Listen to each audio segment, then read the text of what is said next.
everyone. There is Dr. Umar Farooq, DVM from University of Agriculture, Faisalabad. Today I am giving a lecture from the platform of the educators Arif Wala New Hampton campus. So guys, today we are going to discuss with chemical equilibrium. So what is chemical equilibrium? बुनियादी तौर पर guys जब reaction जो है जिसमें reactants product बना रहे होते हैं और प्रोडक्ट्स दोबारा रिएक्टेंट्स बना रहे होते हैं, उस सिचुएशन को हम एक्विलिब्रियम कहते हैं। ठीक है जी। लेकिन उससे पहले हमें कुछ बेसिक डेफिनेशंस पढ़ना होंगी जो कि हम देखते हैं। सबसे पहले हमें जो है केमिकल रिएक्शन क्या होता है। बुनियादी तौर पर केमिकल रिएक्शन जो है it is a series of steps in which new material form from the joining of previous one. ठीक है, यानी कोई प्रीवियस मटेरियल मौजूद है, उसके कॉम्बिनेशन से जो नया मटेरियल बन रहा है उसको हम प्रोडक्ट्स कहेंगे और ये सीरीज ऑफ स्टेप्स को हम रिएक्शन कहेंगे। अगर हम बुकिश डेफिनेशन देखते हैं तो उसके अंदर क्या लिखा होता है, reaction in which reactant combine to form products. So reactant combine to form products, sorry. So अब हमारे पास ये केमिकल इक्वेशन है। अच्छा, अब इस केमिकल इक्वेशन के अंदर जो वाटर है दैट इज अ प्रोडक्ट, ये प्रोडक्ट है। ये कैसे बना, जब दो gases, number one is carbon oxygen and number two is hydrogen. When two molecules of hydrogen combine with one molecule of oxygen, there is a formation of two molecules of water. पानी के दो molecules बनेंगे। ठीक है जी। सो इस पूरी chemical equation के अंदर हमारे पास हाइड्रोजन और ऑक्सीजन रिएक्टेंट्स हैं, जबकि हमारे पास वाटर जो है, जो कि न्यू मटेरियल फॉर्म हुआ है, वो प्रोडक्ट है। ठीक है जी। सो अब हमें पता चला कि रिएक्शन क्या होते हैं। In a chemical response the resources that combine are referred as reactants. Chemical reaction के अंदर जो चीज कंबाइन करती है वो रिएक्टेंट कहलाती है, और ब्रांड न्यू मटेरियल जिसको हम प्रोडक्ट कहते हैं। ठीक है। So brand new material in a chemical reaction is called as product. Okay guys, there are two types of reactions. अब रिएक्शन जो है हमें उसकी टाइप्स के बारे में पता होना चाहिए। There are basically two types of reaction. Number one is irreversible reaction and number two is reversible reaction. So what is reversible reaction and irreversible reaction? Irreversible reaction is a type of reaction. ये reaction की ऐसी किस्म है in which reactant combine to form product while product never reconstitute into reactants. यानी product तो एक दफा reactants बना देंगे, लेकिन रिएक्टेंट्स एक दफा प्रोडक्ट बना देंगे, लेकिन प्रोडक्ट जो है वो रिएक्टेंट्स नहीं बनाएंगे। ठीक है। They are represented by single arrow. इनको हम ना सिंगल एरो से जो है डेमोन्स्ट्रेट करते हैं। वाइल रिवर्सिबल रिएक्शन ये इरिवर्सिबल का उल्ट है। मतलब अगर हम प्रीवियस जो है एग्जांपल को देखें तो this is a reversible reaction. ये रिवर्सिबल रिएक्शन है। वाटर, हाइड्रोजन और ऑक्सीजन कंबाइन होकर वाटर बना रहे हैं, और वाटर जो है वो दोबारा अपने कॉन्सेंट्रेंट्स में डीकंपोज हो रहा है। ठीक है। और अब देखिए हमने इसको जो है डबल एरो से जाहिर किया है। अब इसी के अंदर जो है जो रिवर्सिबल रिएक्शन होते हैं उनमें दो टाइप्स ऑफ रिएक्शन है। There are two types of reaction further. अच्छा, अब जब हाइड्रोजन और ऑक्सीजन कंबाइन करते हैं तो ये वाटर बनाते हैं। This is termed as forward reaction. इसको हम फॉरवर्ड रिएक्शन कहेंगे। लेकिन जब वाटर डिकम्पोज होकर ऑक्सीजन और हाइड्रोजन बनाता है, इसको हम रिवर्स रिएक्शन कहेंगे। So we can say that कि जी reversible reaction have two types. उनकी दो किस्में हैं। Number one is forward reaction and number two is reverse reaction. और जब ये रिवर्स और फॉरवर्ड रिएक्शन इक्वल रेट पे आ जाएंगे तब एक्विलिब्रियम अटेन हो जाएगा। Okay, and other example of reversible reaction from your book. अच्छा, इसमें जो है फॉर्मेशन ऑफ हाइड्रोजन आयोडाइड आपकी बुक में दी गई है। अब इसमें जो याद करने की बात है बच्चों को ये है कि what is the colour of iodine. This is the most frequently asked question in the exam. What is the colour of iodine. भाई आयोडीन किस रंग की होती है? That is of purple colour. ये पर्पल रंग की होती है। While hydrogen iodide is a colourless. ये कलरलेस होती है, इसका कोई कलर नहीं होता।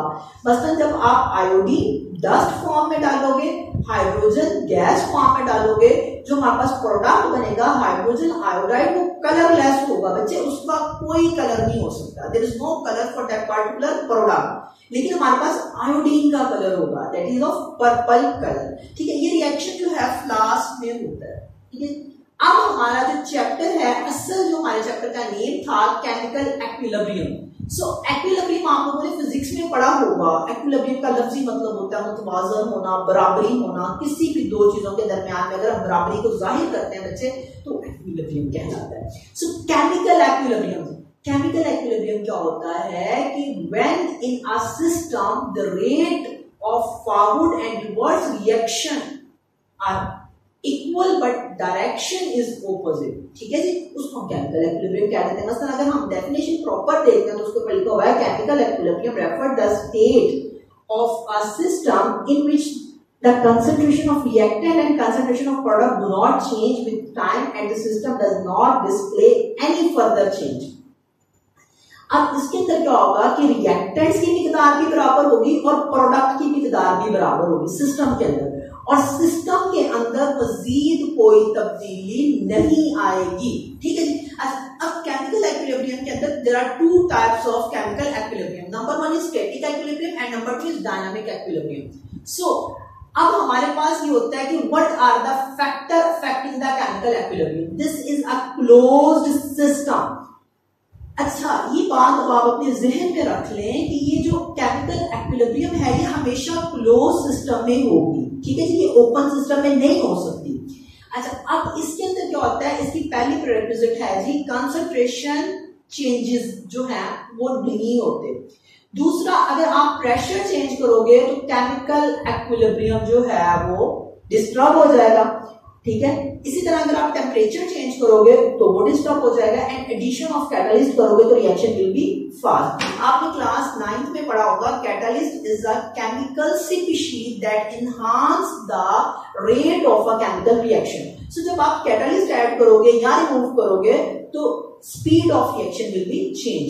मसलन से फॉर एग्जांपल हम कहते हैं कि जी हमारे पास ये जो पर्टिकुलर रिएक्शन है, ये जो आपके सामने नजर आ रहा है आपको, इसके लिए हमारे पास जो टेम्परेचर है वो 25 डिग्री सेल्सियस होना चाहिए, प्रेशर जो है 1 एटमॉस्फेरिक प्रेशर होना चाहिए, ठीक है, और आयोडीन और हाइड्रोजन की कंसंट्रेट से फॉर एग्जांपल 50 ग्राम होनी चाहिए, ठीक है। और कैटलिस्ट इसमें हमसे फॉर एग्जांपल निकल इस्तेमाल करें, अगर हम निकल की जगह प्लैटिनम इस्तेमाल करेंगे तो एक्विलिब्रियम लेट अचीव होगा, ठीक है। इसी तरह अगर हम टेम्परेचर जो है वो रिएक्शन के शुरू में 25 था, फिर 26 हो गया, फिर 27 हो गया, तो इस सिचुएशन के अंदर chemical equilibrium can not be achieve, वो अचीव नहीं हो सकता। वो केमिकल रिएक्शन तो हो सकता है लेकिन केमिकल एक्विलिब्रियम आप अचीव नहीं कर सकते। सो हमें ये चीजें जो 4 है हमारी यहाँ पे लिखी हुई है, we must have to keep all these 4 things in our mind that कि ये चीजें कभी भी चेंज नहीं होनी चाहिए। These constants must not be variable, variable नहीं होनी चाहिए, यानी कभी टेम्परेचर 25 पे जा रहा है, कभी 26 पे जा रहा है, कभी 40 पे जा रहा है। सो रेट ऑफ रिएक्शन जो है that will be disturb, okay. Then sorry, okay, static equilibrium. Static equilibrium क्या होता है कि ऐसा एक्विलिब्रियम जो एक दफा अचीव हो गया है, अगर आप उसको तोड़ोगे, उसको डिस्टर्ब करोगे तो आप उसके कॉन्सेंट्रेंट्स को दोबारा इस्तेमाल नहीं कर सकते। इसकी सिंपलेस्ट एग्जांपल है बिल्डिंग फॉर्मेशन। आपने ईंटें ली, ठीक है जी, आपने सीमेंट लिया, आपने रेत ली, बजरी ली, ये सारा कुछ लिया, आपने जो है बिल्डिंग बना ली। 5 दिन बाद आपको ख्याल आया भी आ रहा है तो बिल्डिंग खराब बन गई।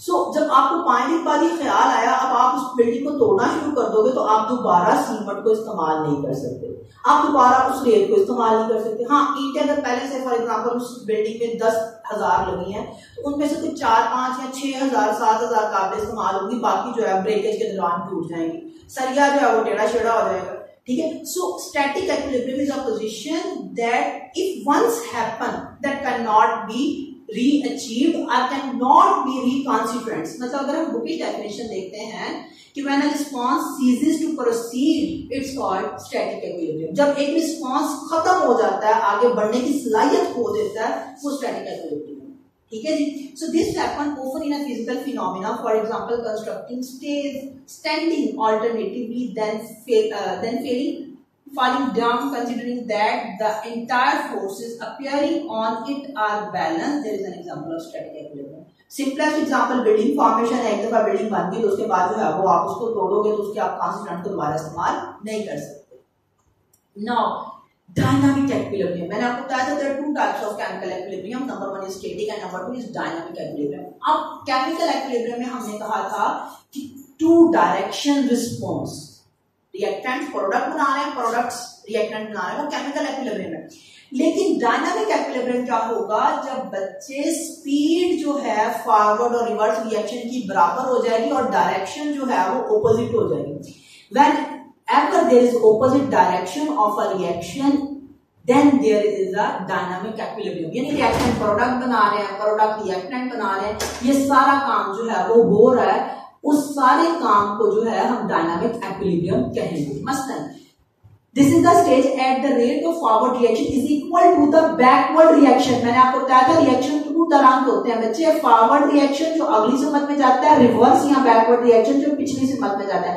State eight which the rate of a reaction, forward reaction और रिवर्स रिएक्शन बराबर हो गया तो वो एक्विलिब्रियम स्टेज पे चला गया है।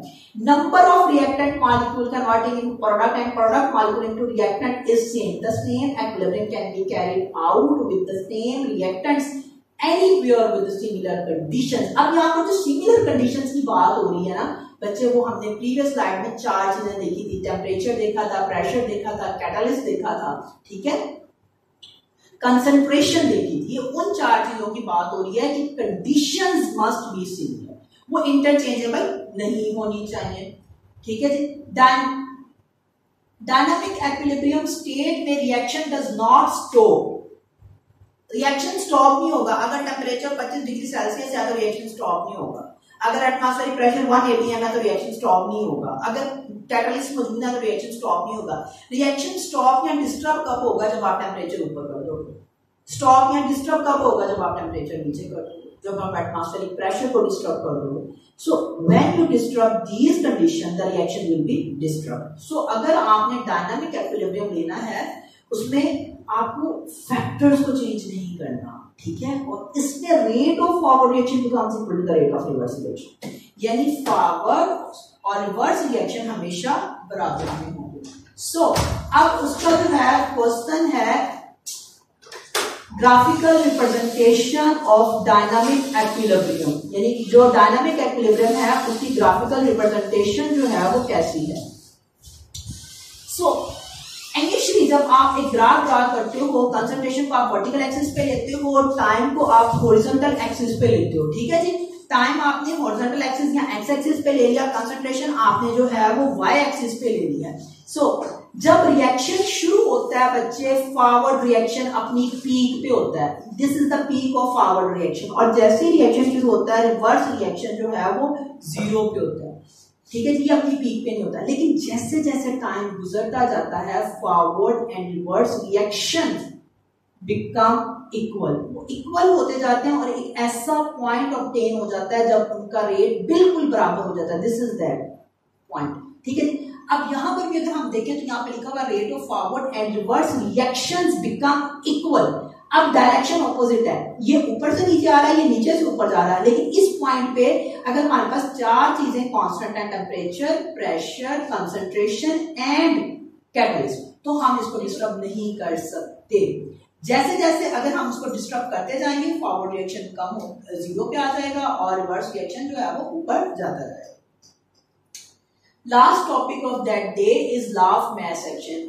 1869 गुलबर्ग एंड वॉज नामी 2 साइंसदान थे जिन्होंने इस लॉ को बनाया था।